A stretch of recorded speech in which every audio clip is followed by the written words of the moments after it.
Como é possível medir algo tão invisível, tão complexo e, francamente, tão impalpável quanto a mente humana? Bem-vindos a mais uma análise profunda. É um baita desafio. Com certeza.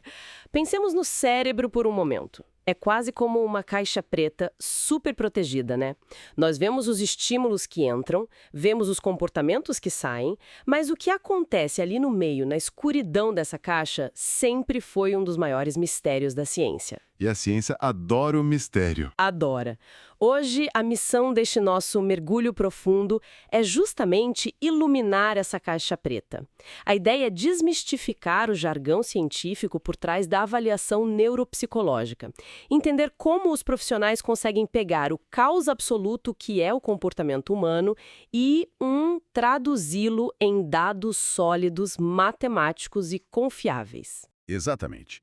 E, para guiar essa conversa, vamos nos debruçar sobre um material fantástico, o capítulo Fundamentos da Psicometria, escrito por Alessandra Guttuso Seabra e Lucas de Francisco Carvalho.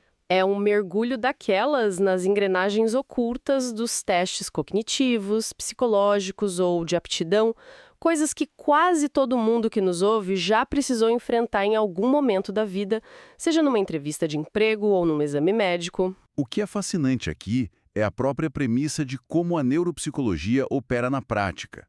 Classicamente, a avaliação neuropsicológica é o exame do encéfalo, mas feito de uma forma totalmente indireta. Porque não dá para simplesmente abrir a cabeça da pessoa, certo? Pois é, já que não podemos simplesmente abrir o crânio de alguém, olhar lá dentro com uma lanterna e ver a inteligência brilhando ou a memória processando informações fisicamente, nós estudamos o seu produto comportamental. Produto comportamental.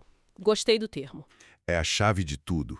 Ou seja, observamos com rigor matemático o comportamento que esse cérebro produz diante de estímulos muito controlados. E para que essa observação não caia no terreno perigoso do puro achismo ou daquela intuição clínica não comprovada, o campo precisou desenvolver ferramentas de precisão cirúrgica. E a promessa para quem nos acompanha hoje é exatamente desvendar essa caixa de ferramentas. Ao final desta nossa conversa, termos técnicos que parecem ter saído de um livro de, sei lá, feitiçaria estatística. Feitiçaria estatística é ótimo. Termos como fidedignidade e normatização vão fazer todo sentido. Bom, vamos destrinchar essa ideia de examinar o cérebro através do comportamento. O desenvolvimento histórico da avaliação neuropsicológica foi profundamente moldado pela psicologia cognitiva. Sem dúvida, foi uma revolução. E a melhor analogia para entendermos isso é pensar na mente como um computador extremamente avançado. Nesse modelo de processamento de informação, existe primeiro um input. Que é o estímulo, a entrada. Isso. A representação inicial que chega aos nossos sentidos. Depois ocorrem as operações mentais, que seria o processamento invisível rodando lá na tal da caixa preta. E, finalmente, temos o output, que é a resposta observável, a ação, comportamento em si. E o pulo do gato na prática clínica contemporânea é que registrar esse output não é o fim da linha. É apenas o começo do trabalho do avaliador. Como assim? Uma avaliação moderna, baseada na neuropsicologia cognitiva, recusa a ideia de simplesmente classificar uma pessoa ou descrever uma lista de sintomas. O objetivo central é desvendar os mecanismos subjacentes. Os motivos por trás do travamento, digamos assim? Usando a sua analogia do computador, se um software trava constantemente, um bom técnico não vai apenas anotar na prancheta que o computador travou. Ele vai investigar se o problema está em uma linha de código corrompida, na falta de memória RAM ou num superaquecimento do processador. Faz todo sentido. Na mente humana, o profissional busca explicar esse processamento cognitivo de uma forma tão estruturada que, no futuro, esses achados possam até ser corroborados por exames de neuroimagem, por uma verificação neuroanatômica real. Isso levanta uma questão muito prática sobre o que acontece dentro de um consultório. Quando o neuropsicólogo tem um paciente sentado ali na frente dele, tentando desvendar esses mecanismos, como ele estrutura esse olhar? É uma ótima pergunta. Porque cada ser humano é um universo à parte, com seus próprios traumas, sua própria cultura. Mas, ao mesmo tempo, a ciência precisa de regras gerais para funcionar. Como essas duas coisas coexistem, sem que uma anule a outra. Essa é a dualidade fundamental da prática clínica. A ciência psicológica aborda esse desafio usando duas perspectivas ou lentes diferentes.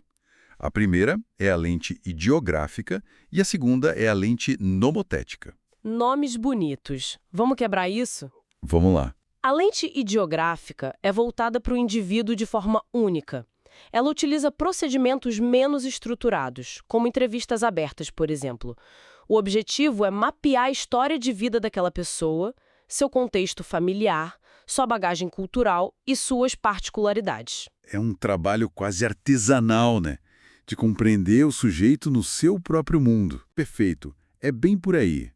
Por outro lado, temos a lente nomotética. Aqui, o foco se afasta do indivíduo e busca os padrões gerais, as leis de funcionamento, as tendências de uma população inteira. É o terreno dos procedimentos altamente estruturados, das regras firmes e dos testes padronizados. É como a diferença entre escrever a biografia íntima de uma pessoa e analisar os dados do censo demográfico de um país inteiro. Essa é uma excelente forma de visualizar. E para entender o quadro completo, um profissional de excelência não pode escolher apenas uma dessas lentes. Claro, porque se ele ficar só na biografia, ele perde o parâmetro do que é esperado para a idade da pessoa. Fica sem referencial. E se ficar só no censo demográfico, transforma o paciente num mero número, ignorando que, digamos, um divórcio recente ou um luto podem estar destruindo a capacidade de atenção daquele indivíduo nos testes naquele dia específico. Exato. A integração dessas duas naturezas de informação é o que define uma avaliação de ponta. Agora, para que a perspectiva nomotética funcione, para que possamos estabelecer esses padrões populacionais e comparar o indivíduo com o resto do mundo de forma justa, nós precisamos de um campo de estudo robusto. E é aqui que entra a estrela do nosso material base, a psicometria.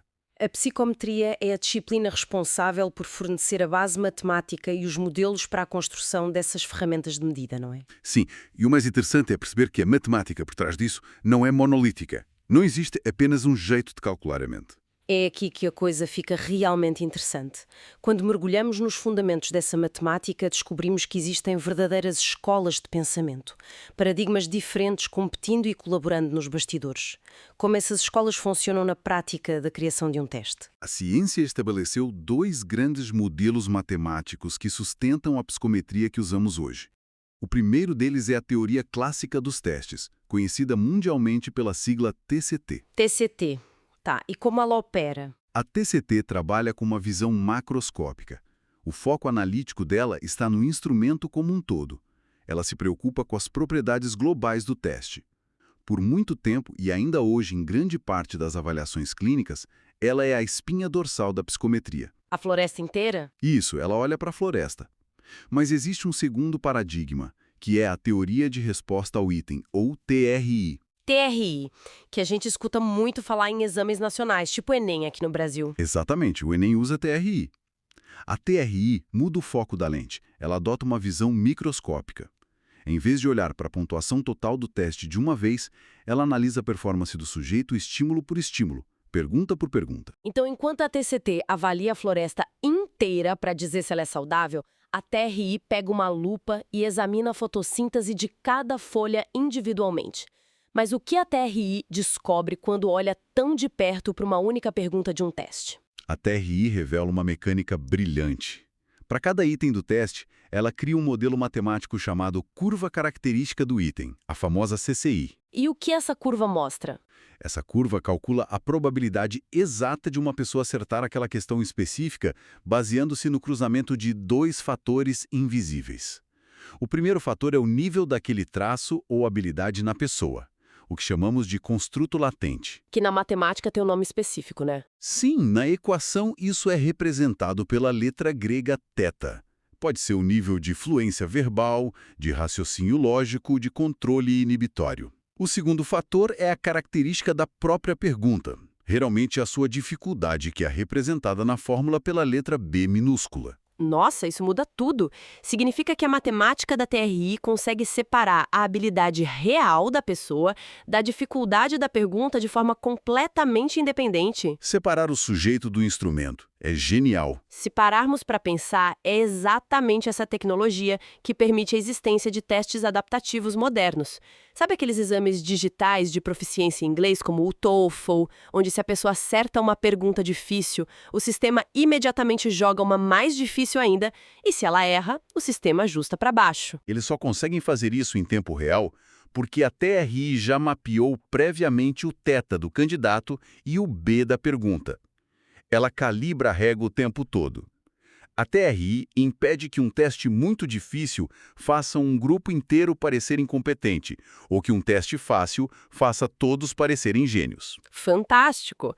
Mas, pelo que as nossas fontes indicam, apesar do poder inegável da TRI, os fundamentos tradicionais da avaliação neuropsicológica de rotina em consultório ainda se baseiam muito na visão global da teoria clássica dos testes, a TCT. Sim, a TCT ainda é a grande base clínica diária.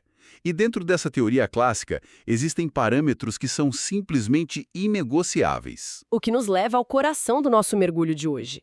Existe um conjunto de regras, uma verdadeira santíssima trindade da psicometria, com um quarto elemento surpresa que dita se um teste merece ou não ser levado a sério pela comunidade científica. Vamos a eles. O primeiro pilar dessa estrutura estrutural é a fidedignidade. Em essência, a fidedignidade é a guerra declarada da ciência contra o erro de medida. A literatura nos apresenta uma fórmula que é quase poeticamente simples. X igual a T mais E. O que essa equação está nos dizendo sobre o comportamento humano? Essa pequena fórmula de 3 letras carrega uma humildade científica tremenda. O X é o score observado, a nota bruta que a pessoa tirou no teste. O T vem de true score, o score verdadeiro, que seria a capacidade real e pura daquela mente. E o E minúsculo é o erro. O famoso erro. O pressuposto fundamental da psicometria é aceitar que toda medida psicológica é falha.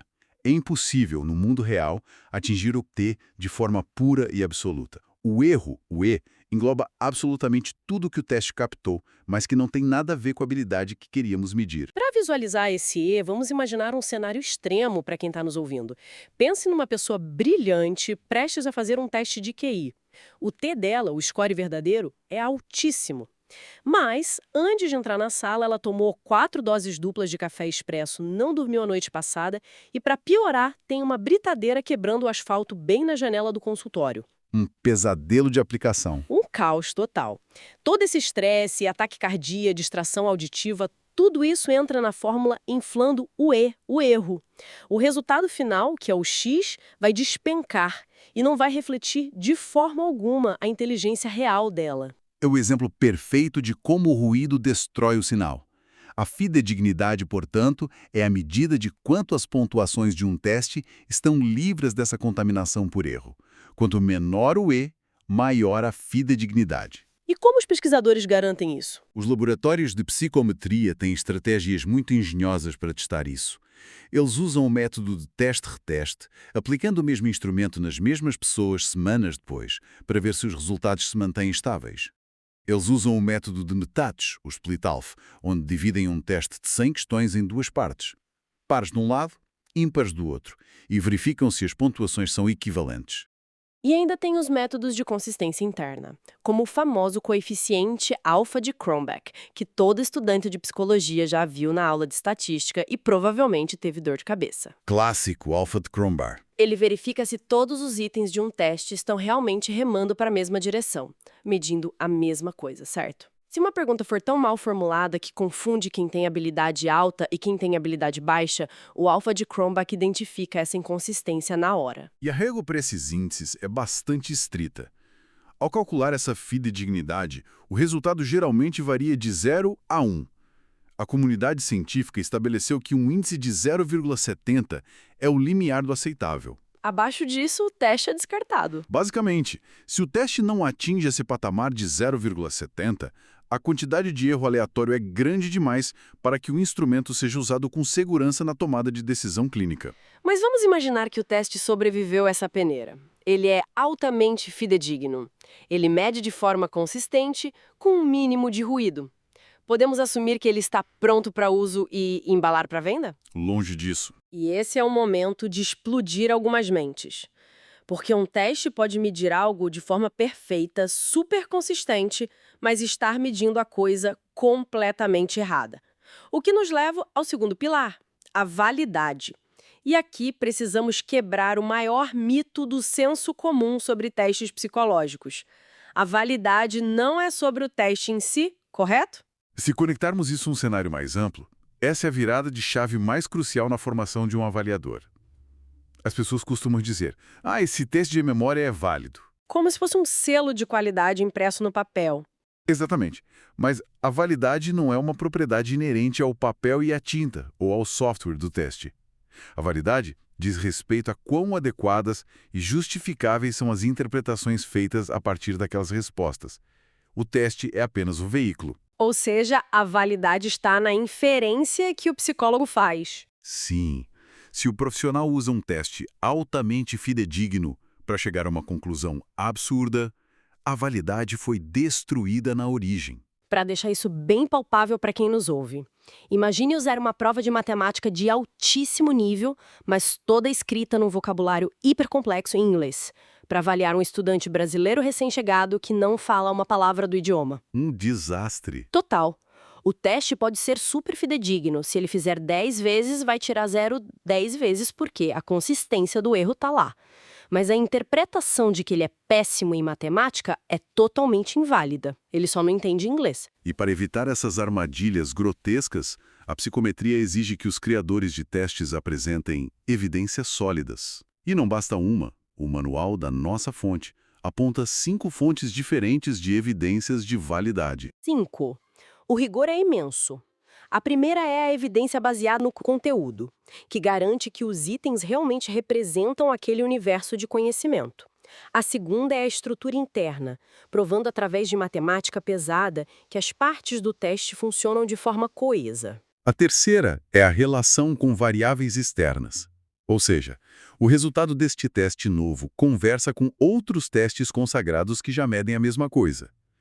Ele consegue prever algum critério no mundo real, como desempenho futuro num cargo ou um diagnóstico clínico específico? E as duas últimas fontes de validade são as que mostram o nível de profundidade a que a ciência chegou.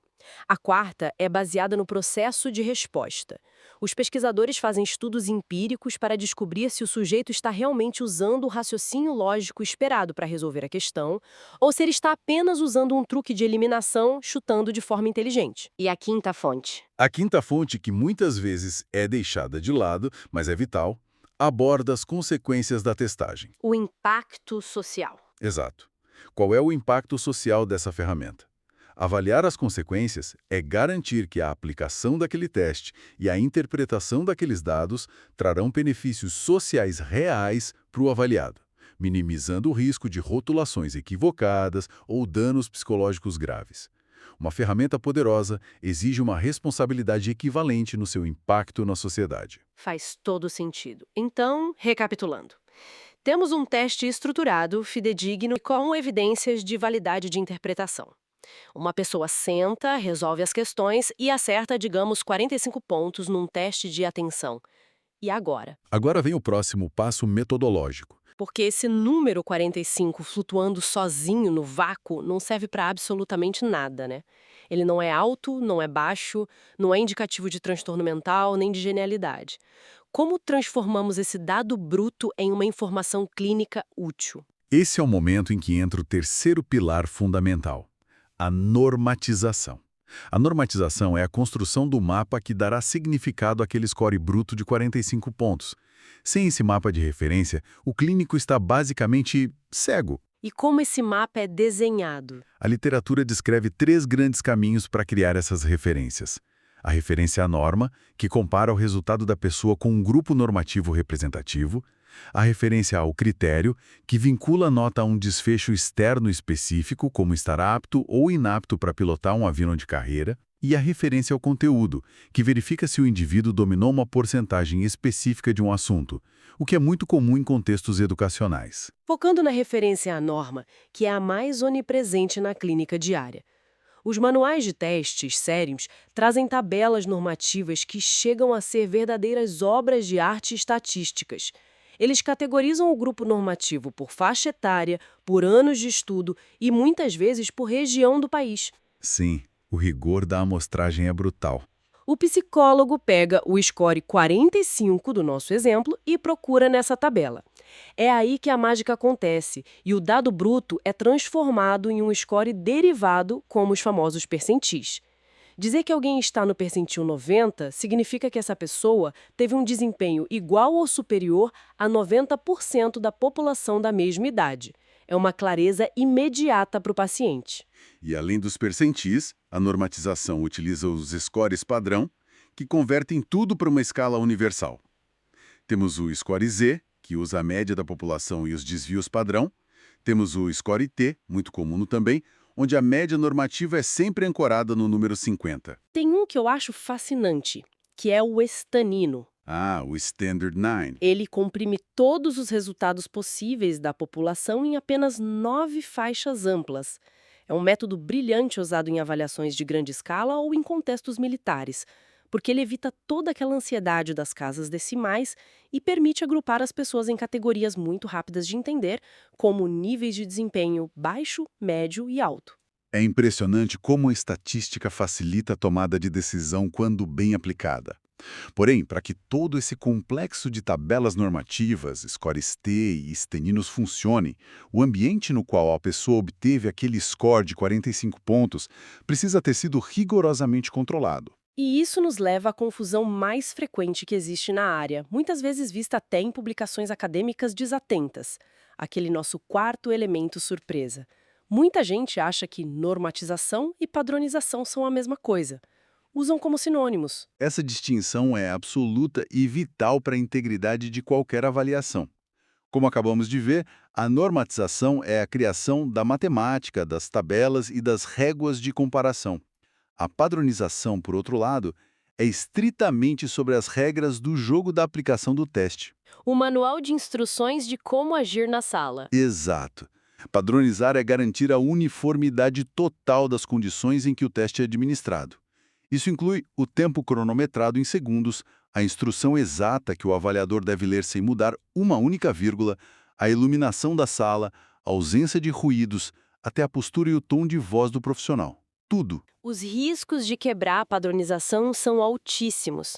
Se um psicólogo resolve ser bonzinho e dar 5 minutos a mais para um candidato terminar um teste de raciocínio lógico, ou se ele tenta ajudar explicando uma pergunta usando palavras diferentes das que estão no manual, ele destruiu o processo inteiro. Contaminou a amostra. Aquele score obtido foi completamente contaminado. E se o profissional pegar esse score contaminado e for olhar lá na tabela normativa, a interpretação que ele vai gerar será não apenas errada, mas potencialmente prejudicial, seja negando uma vaga de emprego injustamente ou mascarando um déficit cognitivo real de um idoso. A padronização é o que garante que a pista de corrida seja exatamente igual para todos os competidores. É o alicerce comportamental que sustenta toda a validade estatística da qual falamos anteriormente.